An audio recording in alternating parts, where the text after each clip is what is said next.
आप सभी भाई साथियों राम राम। में सभी मलिक आप लोग समाज का दर्पण और भाई दिल्ली के चांदनी चौक में। और जैसे कि भाई पता पूरे देश में जो वक्फ बिल को लेकर पूरा भाई मुद्दा गरमाया हुआ है, और चाहे वो पक्ष विपक्ष में हो, भाई सबके अपनी अपनी एक दूसरे पे आरोप लगा रहे हैं। लोकसभा और राज्यसभा से भाई ये बिल पारित होने के बाद और राष्ट्रपति के भाई जो हस्ताक्षर हुए तो वो कानून भाई लागू जल्दी होने वाला है। तो भाई आम जनता इस बारे में क्या कहना चाहती है, क्या सोचती है, तो इस चीज को लेके आगे भाई जो मुस्लिम जो मौलाना है उन्होंने भी भाई कहा कि भाई 11 तारीख के बाद हम सड़कों पे उतरेंगे और उसका पूर्ण तरीके से विरोध करेंगे। नमस्कार जी। नमस्कार। क्या नाम है जी? मदन लाल गुप्ता, राष्ट्रीय भरोसा सेवा हिंदू महासभा।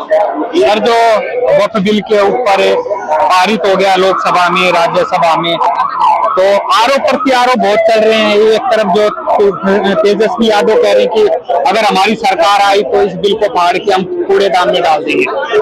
सपना देखने का सबका अधिकार है। अगर वही सपना देखने के मुगालता पाले बैठे तो मैं क्या कर सकता हूँ? एक सपना क्या, कहीं ना कहीं मतलब नीतीश को तो नुकसान हो रहा है। हिंदू माना कि मुल्क है, इतना भी मुल्क नहीं है कि बार बार काट के हानि करने देगा। पिछली दफा तो उन्होंने संविधान के नाम पे खिलवाड़ करके संविधान बदलेंगे कह के लोगों को मति भ्रमण कर दिया। ये 400 आज आए होते ना, ये संविधान के खिलाफ सड़कों पे शोर नहीं मच रहा होता। तो लेकिन कहीं ना कहीं ओवैसी है या भाई चाहे राहुल गांधी है, चाहे अखिलेश यादव है, वो सब इसका विरोध कर रहे हैं, कह रहे हैं कि ये काला दिन है और भाई सरकार बदलेगी तो हम इसका मतलब पूर्ण विरोध करते हैं। अखिलेश आजम को विरोध करने का अधिकार है अपने भाई, क्योंकि उनके पिताजी ने इस्लाम ग्रहण कर लिया था। इनके पिताजी ने, अखिलेश के पिताजी ने बहुत बड़ा आरोप लगा रहे हैं, इस्लाम कैसे कबूल कर लिया? जब इन्होंने दूसरी शादी की थी, दूसरी शादी हिंदू में जायज नहीं है, उसके लिए इन्होंने इस्लाम कबूल किया, जिसका गवाह था वो क्या नाम है, आजम। इसलिए आजम खान उन्हें अक्सर करता था। आपने कभी इनके घर के लोगों को मांग में सिंदूर या मंगलसूत्र या या दिवाली या होली को मनाते हुए नहीं दिखाते। तो ये तो अपना अपना सबका निजी है, कोई लगा लेता है मंगलसूत्र डाल लेता, कोई मांग भरता, कोई नहीं भरता। उनका जीवन निजी नहीं है, वो करोड़ों लोगों के प्रतीक, करोड़ों लोग उनके साथ खड़े, वो जैसा आचरण करेंगे ना, आचरण पे निर्भर करता है, तो आचरण से दिखा देते हैं कि वो क्या है। तो आपको लग रहा है कि जो 11 अप्रैल का अभी मौलानाओं ने जिस तरह ऐलान करा है भाई सड़कों पे उतरेंगे, विरोध प्रदर्शन करेंगे, इससे कुछ फर्क पड़ेगा? सरकार दो प्रकार की होती है, एक मनमोहन सिंह की जैसी और एक मोदी जी की सरकार। तो लोग कहते हैं ना मोदी है तो मुमकिन है, तो बस समझ कि मोदी को डराने वाला कोई पैदा नहीं। लेकिन विपक्ष ये आरोप लगाते हैं कि ऐसे ऐसे मुद्दों की आड़ में जो महंगाई है, बेरोजगारी है, रुपया गिर रहा है और जो यहाँ से देश का पैसा लूट के बाहर भागे हुए हैं, उनको लेके कोई भी बातें नहीं होती।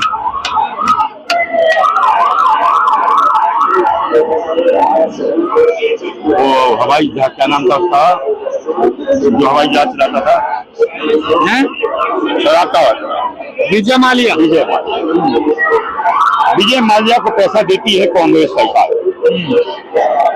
वो कहना जितने भी पैसे उद्योगपति भागे 4 या 5, इनको पैसा देती है कांग्रेस सरकार। ठीक है, इस टाइम पैसा देती है जब सरकार जा रही होती है और इनको विजिलेंस रिपोर्ट होता है कि अब हमारी सरकार वापस नहीं आएगी, तो ये उनको पैसा दे देती है। ठीक है। मोदी जी आते हैं, मोदी जी आते ही सबसे पहला काम करते हैं, सहारा श्री बहुत बड़ा उद्योगपति उठा के ताम झाम बांध के जेल में ठूस देते हैं। उसके बाद मुलायम सिंह जेल में ठूस दिए जाते हैं। उसके बाद लालू प्रसाद यादव जितने चोर थे सब ठूस दिए जाते हैं कि अब हम सब तो जेल जाएंगे। पूरे हिंदुस्तान का ही कंट्रोल नहीं था, अभी तो बहुत सारे लोग उनके अफसर थे, उन लोगों ने मिलकर इन लोगों को भगा दिया। अब मोदी ने क्या काम किया, 7,500 करोड़ रुपए लेके भागा था विजय माल्या, 11,500 करोड़ की प्रॉपर्टी उसकी जब्त कर ली और कहते हैं अभी तुझे पकड़ के लाएंगे। ऐसे ही मोदी न्यू मोदी 7,000 करोड़ लेके भागा। मोदी ने 13,000 करोड़ उसकी प्रॉपर्टी जब्त कर ली और फिर भी कह रहे हैं कि सारे पकड़ के लाएंगे। तो चोर कौन है? आदमी जनता पागल नहीं है आज।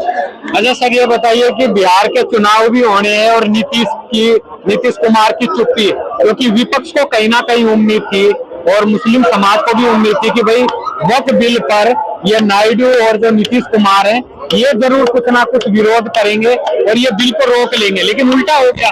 धन्य है इनका जीवन जिन्होंने इनको अपने आप को जयचंद की श्रेणी में जाने से रोक लिया। जब जब दुनिया में इस बात की चर्चा होती हिंदू कब मारा गया तो इन दोनों का नाम आता। इनका तो धन्य है इनके पूर्वज जिन्होंने कौन सी इनकी बुद्धि सही की और इन्होंने सच्चाई के साथ आके अपने धर्म के साथ खड़े हो गए। तो मतलब कहीं ना कहीं, लेकिन बताते हैं जो नायडू है उस पर तो पहले रेड पड़ती थी CBI ED की, जब से वो CM बने हैं तो उनकी कहीं ना कहीं एक मजबूरी भी हो गई है बीजेपी को समर्थन देने की। पहलवान से शक्ति फटती है। पहलवान से कौन है पहलवान राजनीति का? मोदी पहलवान है। वो क्या है भाई? वो वर्ल्ड चैंपियन है, वर्ल्ड चैंपियन, वर्ल्ड चैंपियन।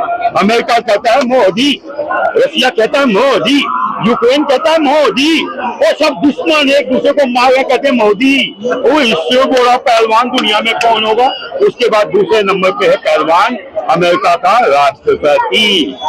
पर ये देखो ना, मोदी जी के पहलवान होते हुए अमेरिका ने जो हमारे भारतीय थे उनको हथकड़ी वगैरह बांध के अभी हवाई जहाज से उतारा है और इधर टैरिफ लगा दिया। इससे बढ़िया काम हिंदुस्तान के लिए नहीं हो सकता। हमने चोरों का साथ नहीं दिया। और नजदीक आ जाए यार थोड़ा। हमने चोरों का साथ नहीं दिया।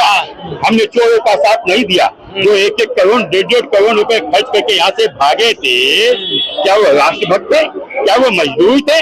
अरे उसमें काफी तो चोर थे, काफी उठक्के थे जो ड्रग्स का धंधा करते थे। मोदी इनकी आपस में डील हो गई कि इन उठक्कों को ऐसे ही भेजना है। और अभी देखो आतंकवादी भी आएंगे जिनको सरकार बचा रही थी ना, वो भी ऐसे आएंगे। ये तो भी चलो स्टार्टिंग है, स्टार्टिंग। और वही टैरिफ की बात, तो हम अमेरिका को 1 रुपए की चीज बेचते हैं, वो भी मेडिसिन। 80% मेडिसिन, 20% अदर चीज। मेडिसिन तो उसने डिबेट दे दी, छूट दे दी। चाइना पे उसने क्या ठोक के मारा है। अब चाइना का माल वहां पे महंगा हो जाएगा जाने में और इंडिया का माल सस्ता हो जाएगा वहां जाने में। वो हमारे हाथ में तो उसने लड्डू पकड़ा दिया है। अगर से हम उसको कैचअप करना चाहें, हिंदुस्तान आज ये लड़ने ना आए सड़कों पर, सब मिलजुल के खड़े हो जाएं, तो जो चाइना का माल वहां महंगा होकर बंद होगा उसको पहुंचाने वाले हम होंगे। तो मतलब कुल मिला के भारत में मौज हो रही है, अमृतकाल चल रहा है। वही सब। हाँ भाई, सब बढ़िया चल रहा है मोदी राज में। हमें नहीं पता जी, हमें कौन मोदी कौन है सर, हमें नहीं पता। क्या नाम है? कैमरा हटाओ, कैमरा हटाओ। तो फिर दूसरे का फायदा क्या? आज मेरे पे कैमरा क्यों लगा? मेरे पास कैमरा क्यों लगा? आप ये बोल दो नहीं बताना, मुझे पता ही नहीं है। आप मेरे पे कैमरा क्यों लगाया बिना मेरी परमिशन के? परमिशन के आपने उस पर कैमरा क्यों लगाया? कैमरा तो तुम साथ में खड़े रहोगे जब भी कैमरा आ जाए। मेरे पे कैमरा क्यों लगाया बिना परमिशन के? हट जाओ कैमरे से। मैं यहाँ खड़ा हुआ, भीड़ हुई है, ये रास्ता है। आप यहाँ पे आओ। भाई कैमरे से हट जा ना, हट जा कैमरे से। तो यहाँ से हटना, यहाँ पे खड़ा है। ये रास्ता नहीं जाने का, यही है रास्ता, इसी मोबाइल के आगे रास्ता है। मेरे पे कैमरा क्यों लगा दिया? बेटा गलती हो गई। अरे गलती भी नहीं, गलती गलती हो गई। उनके साथ क्यों खड़ा हो गया? जब भी कैमरे में आएगा, हाँ हो जा, तब भी कैमरे में आएगा। बेटा गलती हो भाई गई। कैमरे के साथ खड़ा होगा तो कैमरे में नहीं। नहीं है यहाँ पर, कल यहाँ पे मेरे ऊपर कैमरा मत लगा। नहीं लगाएंगे बेटा। अरे भाई तू कोई फिल्म स्टार है क्या जो तेरे पे कैमरा लगाऊंगा मैं? दोस्त नहीं सकता भाई, कोई बड़ी बात नहीं। आज नहीं कल का स्टार हो जाए वो। पता नहीं, नाम पूछने में कोई बात नहीं। तो अब क्या लग रहा है जो नीतीश कुमार की जो राजनीति है बिहार में खत्म होएगी या उभरेगी?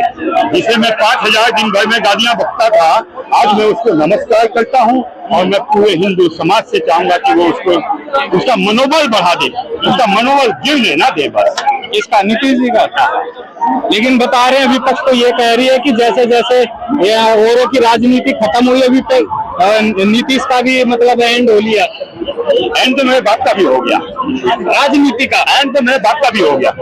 राजनीति से अंत नहीं होता, राजनीति आज भी अडवाणी मोदी जी अमित शाह ने फंसा दिया वक्त बिल पे नीतीश कुमार को। क्यों फंसा दिया? क्या हिंदू यहाँ पर मरे हुए हैं? हिंदुओं की आंख नहीं खुली होगी? जब वोट थोड़ा सा उसका 10% 2% कटेगा, 10-20% बढ़ेगा नहीं, कहाँ की ये बैठे हो भाई? मतलब इससे फायदा होगा? फायदा वो इतिहास कोष के रूप में गिना जाएगा। देखो और इधर क्या रहेगा यूपी में जो चल रहा है 80-20 का जो खेल चलता है, बार बार योगी जी मतलब भाषण में कहते हैं भैया 80 और 20 है। आप आने वाले समय में हिंदू राष्ट्र की ओर बढ़ता हुआ इस देश को देखोगे।